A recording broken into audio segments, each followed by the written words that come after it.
If you find a crying child on the trail, don't follow them. My girlfriend and I are seasoned hikers. We've tackled everything from rugged mountain trails to swampy, mosquito-infested paths, and we've always made it out unscathed. But this time was different. This time, the trail almost didn't let us go. It started with a warning. I know that sounds over the top, but it's true. The guy at the ranger station, a wiry, middle-aged man with a leathery face, looked up from his clipboard as we signed in. "You two sticking to the main trail?" He sounded like he must have smoked 4 packs a day for the last decade. "Planning on taking the loop trail up to the summit," I replied. "We've been looking into it for a while, and we think the weather's right for it this weekend. We've never been through Baroque Park before, but we've heard it's beautiful." My girlfriend curled her arm through mine and rested her cheek on my shoulder. "It's going to be great. I think he might have something special planned for us." I didn't. My smile turned nervous. The ranger hesitated, his pen hovering over the paper. Could he tell I didn't have a ring? Was he about to out me? No. He braced a hand on the counter and leaned forward, eyes serious beneath bushy eyebrows. "Stick to the marked paths. And if you hear anything strange, like a kid crying, you keep walking. Don't stop. Don't look. Just keep going." "What?" My girlfriend gave a nervous laugh. "Don't want you to get lost." The ranger's eyes didn't waver. People go looking for what they shouldn't, and not all of them come back. We decided it was just some backwoods superstition to spook tourists. What else could it be? So after we brushed off the nerves, we shouldered our packs and started up the trail. The first few hours were uneventful. Just the two of us surrounded by towering pines, the crunch of dirt and leaves underfoot, and the occasional bird call. If you've ever been on a hike before, well, there you go. Standard day. My girlfriend kept looking over at me, eyes gone to honey. I didn't know why she thought this was a special proposal trip. It wasn't until we parked I even realized that's where her expectations were set. And my attention? Yeah, I was trying to figure out what I was going to do to cushion the blow when we hit summit. Then we heard it. A child's voice, crying. We stopped dead in our tracks. Amber froze, her eyes wide. "Do you hear that?" I nodded, my stomach twisting into knots. It sounded like a little girl, maybe 6 or 7 years old. "Help me?" She was calling out, her voice breaking with sobs. "Please help me. Mommy? Daddy?" Her voice grew quiet with fear. "Anyone? Hello? Are you okay?" I called, my voice bouncing off the trees. The crying stopped. For a moment, the forest was silent, too silent. No wind, no birds, nothing. Then the crying started again, louder this time, closer. "We need to check it out," Amber said, already stepping off the trail. She waved her arms to the side to keep her balance as she made her way down the incline. Every instinct I had screamed at me to stop her. The ranger said, "Screw what the ranger said," she snapped. "If it was your kid out there, wouldn't you want someone to help?" She had a point. Against my better judgment, I followed her down the incline and into the trees. The crying led us deeper into the woods. "Help me. Someone. Please." She sounded frantic, but the further we went, the more I noticed something was off. The voice wasn't changing direction. Normally, if someone's lost, their voice shifts as they move or turn their head. But this sound, it was static, like it was coming from a fixed point. The ranger's warning came back to mind. My steps started to slow down. "Amber, I think we should go back. Something's not right. I can't find you. Please, I'm scared." The kid was sobbing now. "Stop acting like a jerk," Amber snapped. "She's got to be right ahead of us." Amber was right. 20 more feet and we saw her. She was sitting on a fallen log, her back to us, wearing a dirty pink jacket and clutching her knees to her chest. "Hey, sweetie," Amber called gently, stepping closer. "Are you lost? Where are your parents?" The girl didn't answer. She just kept crying, her shoulders shaking with each sob. "Please help me." Amber crouched down, reaching out to touch her shoulder. "Wait," I said, my voice barely above a whisper. Something about this felt wrong. Why was she just sitting there when Amber had called for her? Why hadn't she tried to find us? Amber, we should just go get the ranger. Come on. The girl's crying stopped. In one smooth, jerky motion, she turned to face us. Her eyes weren't right. They were too large, too dark, reflecting the light like an animal's. You found me. Her mouth stretched wide into a grin that split her face unnaturally, revealing rows of sharp, needle-like teeth. I knew you would. I knew if I called for you, you would find me. Then her skin, her entire skin, began to split down the middle like a zipper. I don't know what I was expecting to see underneath, but it wasn't this. It wasn't the sinewy, raw-looking creature that crawled out of its human shell like a spider shedding its exoskeleton.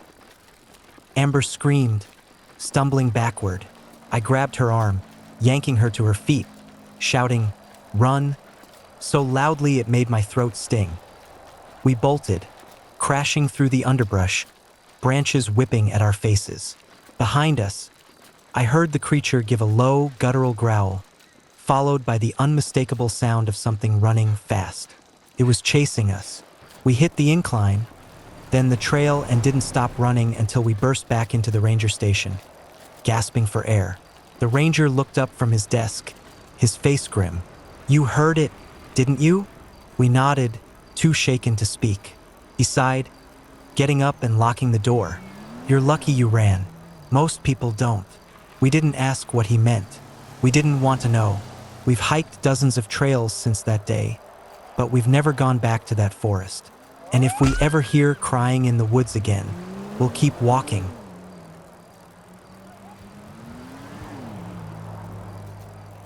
Story 2.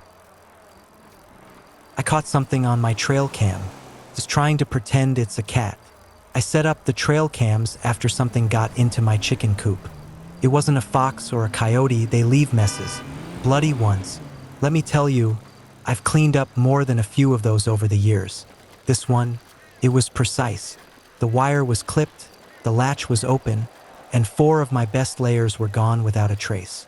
I live out here alone, so I had no one to back me up when I told the story, but I know what I saw, or rather, what I didn't see. And I didn't see no damn coyote. You sure about that? Hayes asked down at the general store. I know what a mess they make. Someone stole them. Who's out here stealing your hens, Carrie? I don't know. I slapped my money down on the counter. That's the point of the cameras. I'm going to see who took them. Hayes looked amused. You think that chicken thieves are going to come back around a second time? Yes. And if they don't? Just give me the damn cameras. And up they went. The first few nights, I caught the usual critters. Raccoons scuttling through the underbrush, a few deer passing through, even a bobcat slinking along the tree line. But they didn't clip the wire and cleanly steal my hens, so I left them be. It was 5 nights before something else came onto the screen. At first, I thought it was a mountain lion. Big, sleek, moving low to the ground with purpose. It padded right through the frame of my western-facing cam at 2:47 a.m. But something about it was off. The legs were too long. The way the skin bunched around the joints looked unnatural, like it had extra folds it didn't know what to do with. And when it turned its head slightly, the eye was all wrong. Too round, too bright, like a human eye catching the light. I convinced myself I was seeing things. Low resolution, bad angle, maybe even a trick of the light. But I kept the cameras up. The next night, it came back. This time, I got a full body shot. The skin around its shoulders was peeling, like an old leather jacket stretched over something too big for it. I could see the wet sinew beneath, the way it glistened under the moon. The face was the worst part. It had the shape of a mountain lion, but the edges didn't sit right, as if it had been pulled too tight, and the mouth. The mouth turned to the camera, and it smiled. Then it was gone, vanished into the darkness.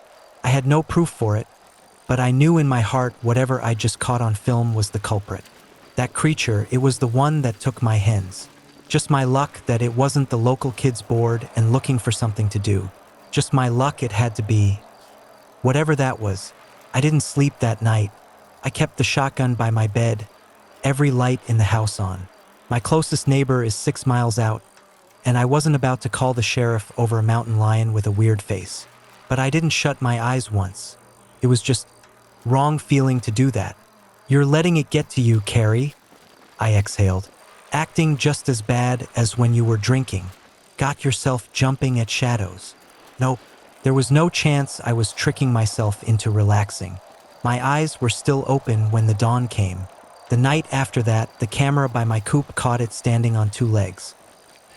It was blurry, sure, but the shape was unmistakable.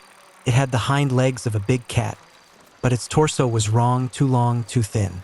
The skin had sloughed off in places, leaving exposed ribs and raw muscle. The face, it wasn't a cat's anymore. Does that make sense? It still had the skull of a cat, the ears, the fur. But the fur was sort of slipping back like a hood, and the muzzle had been twisted up somehow, or bent down, or just car hit broken in a way that let the smile get wider, the mouth gaping open in a way no animal should. And the eyes, no doubt about it. Human.